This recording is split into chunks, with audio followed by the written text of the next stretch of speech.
Hello everyone. HST commerce ആസ്പിരൻസിന് എഡ്യൂലേഴ്സിന്റെ മറ്റൊരു സെഷനിലേക്ക് സ്വാഗതം. ഇന്ന് നമ്മൾ ഡിസ്കസ് ചെയ്യാൻ പോകുന്നത് പോർട്ട്ഫോളിയോ മാനേജ്മെന്റ് ആൻഡ് ഡെറിവേറ്റീവ്സ്. നമ്മുടെ മൂന്നാമത്തെ മൊഡ്യൂളിലെ അടുത്ത ടോപ്പിക്കാണ് ഫണ്ടമെന്റൽ അനാലിസിസ്. ഓക്കെ, സോ നമ്മുടെ സിലബസിൽ നമ്മൾ ഓൾറെഡി ഡിസ്കസ് ചെയ്തിരിക്കുന്ന സെക്യൂരിറ്റി അനാലിസിസിന്റെ ഇൻട്രൊഡക്ഷൻ ആണ്. അതിനുശേഷം നമുക്ക് ഡിസ്കസ് ചെയ്യാനുള്ള ഒരു ബ്രോഡ് ടോപ്പിക്കാണ് ഫണ്ടമെന്റൽ അനാലിസിസ്. അതാണ് നമ്മൾ ഇന്നത്തെ ഈ ഒരു ലെക്ചറിൽ കവർ ചെയ്യാൻ ഉദ്ദേശിക്കുന്നത്. Okay, so let start. Fundamental analysis എന്താണ് എന്നൊരു ഇൻട്രൊഡക്ഷൻ ലാസ്റ്റ് ലെക്ചറിൽ തന്നെ നമ്മൾ പറഞ്ഞിരുന്നു. So fundamental analysis a method of determining a securities intrinsic value by analysing various economic and financial factors.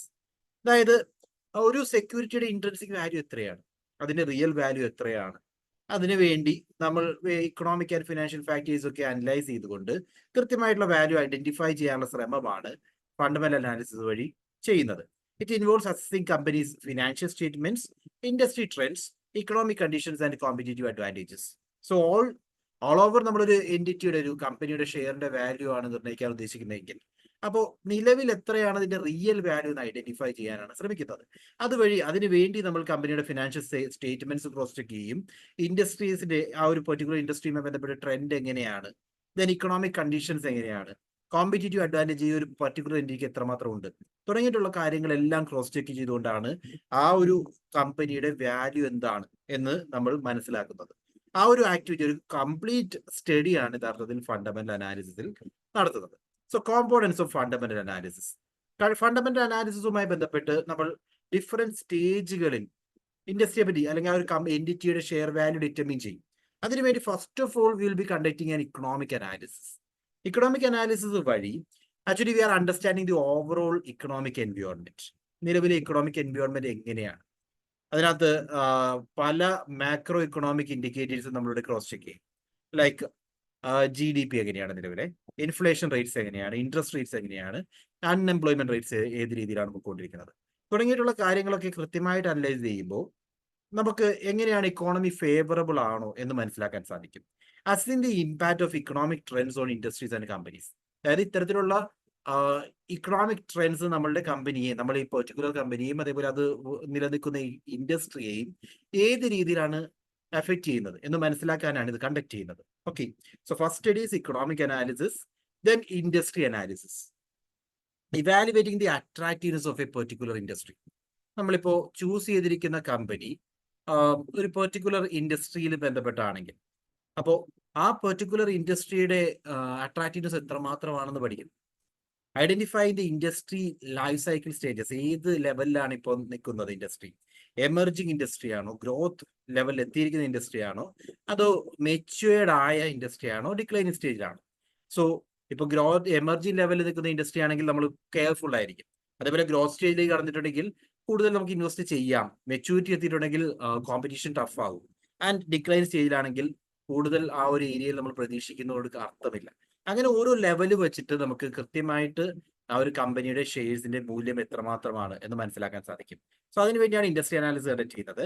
Analysing competitive industry intensity within the industry, courts 5 forces model ഉപയോഗിച്ചുകൊണ്ട് എത്രമാത്രം competition ഉണ്ട്, അതേപോലെ എത്രമാത്രം ആണ് ആ ഒരു കമ്പനിയുടെ എൻവയോൺമെന്റ്, എക്സ്റ്റേണൽ ഫാക്ടേഴ്സ് എത്രമാത്രം അഫക്ട് ചെയ്യുന്നുണ്ട് എന്നുള്ളത് നമ്മൾ ക്രോസ് ചെക്ക് ചെയ്യുന്നു. കോമ്പറ്റേറ്റീവ് എൻവയോൺമെന്റ് കൃത്യമായിട്ട് മനസ്സിലാക്കാൻ വേണ്ടിയാണ്. അപ്പോൾ അതിനുവേണ്ടി നമ്മൾ പോർട്ടേഴ്സ് 5 ഫോഴ്സസ് മോഡൽ ഉപയോഗിക്കും. 5 ഫോഴ്സസ് ഉപയോഗിച്ചുകൊണ്ട് ലൈക്ക് നമ്മൾ പറയും എത്രമാത്രമാണ് കോമ്പറ്റീഷൻ ഉള്ളത്, എത്രമാത്രമാണ് പവേഴ്സ്, ബാർഗെയിനിങ് പവർ സപ്ലൈസിനുള്ളത്, കസ്റ്റമേഴ്സിനുള്ളത്. ഇങ്ങനെയുള്ള ഡിഫറെന്റ് ലെവൽസ് ഉപയോഗിച്ചുകൊണ്ട് ആ ഇൻഡസ്ട്രിയിൽ നമ്മളുടെ കമ്പനിക്ക് എത്രമാത്രം നിലനിൽപ്പ് ഉണ്ടാവും എന്നുള്ളതാണ് ഇൻഡസ്ട്രി അനാലിസിസ് വഴി ക്രോസ് ചെക്ക് ചെയ്യുന്നത്. ഇൻഡസ്ട്രി അനാലിസിസ് കഴിഞ്ഞാൽ next is company analysis. Assessing companies financial strength through ratio analysis.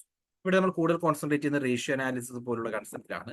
അതായത് കമ്പനിയുടെ നിലവിലുള്ള ഫിനാൻഷ്യൽ പൊസിഷൻ എങ്ങനെയാണ്, സ്ട്രെങ്ത് എങ്ങനെയാണ്, ലിക്വിഡിറ്റി റേഷ്യോ, സോൾവൻസി റേഷ്യോ, ഡെപ്റ്റ് ഇക്വിറ്റി റേഷ്യോസ് പോലുള്ള ഡിഫറെന്റ് റേഷ്യോസ് ഉപയോഗിച്ചുകൊണ്ട് കമ്പനിയുടെ നിലവിലെ ഫിനാൻഷ്യൽ സ്ട്രെങ്ത് എത്രമാത്രം ഉണ്ട്, അതേപോലെ ഫിനാൻഷ്യൽ പൊസിഷൻ എങ്ങനെയാണ് പോകുന്നത് തുടങ്ങിയിട്ടുള്ള കാര്യങ്ങൾ മനസ്സിലാക്കുന്നു.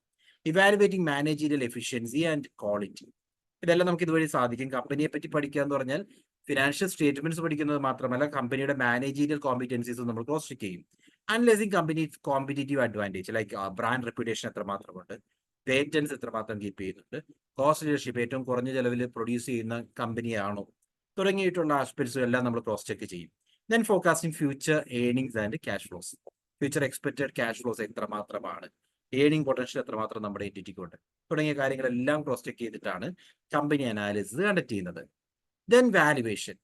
സോ ഈ പറയുന്ന 3 ലെവലിൽ കൃത്യമായി പഠിച്ചതിന് ശേഷം economic analysis, industry analysis and company analysis, ഇതിനെ ബേസ് ചെയ്തുകൊണ്ടാണ് നമ്മൾ ഇൻട്രിൻസിക് വാല്യൂ ഐഡന്റിഫൈ ചെയ്യുന്നത്.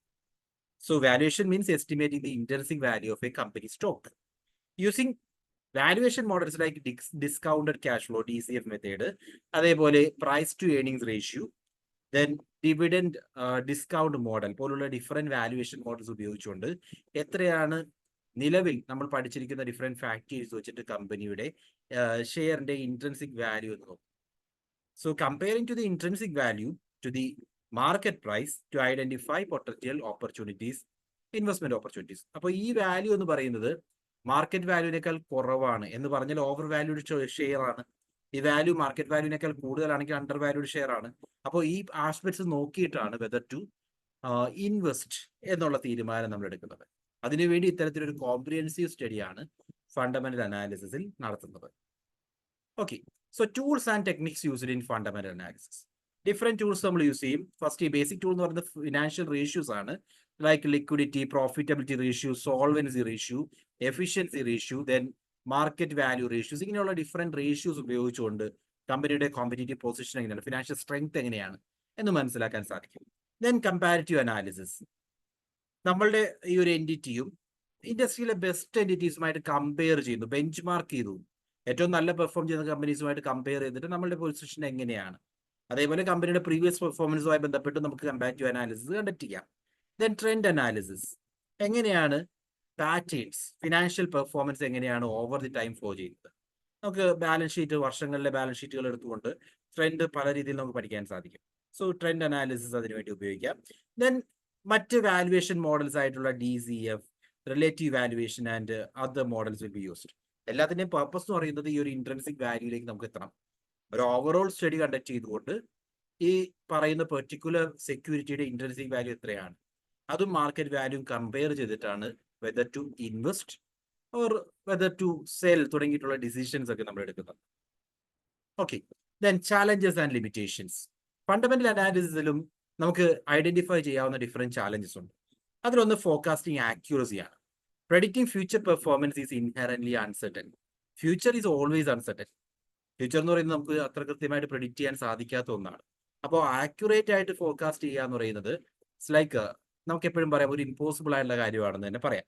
Information availability, access to accurate and timely information is crucial.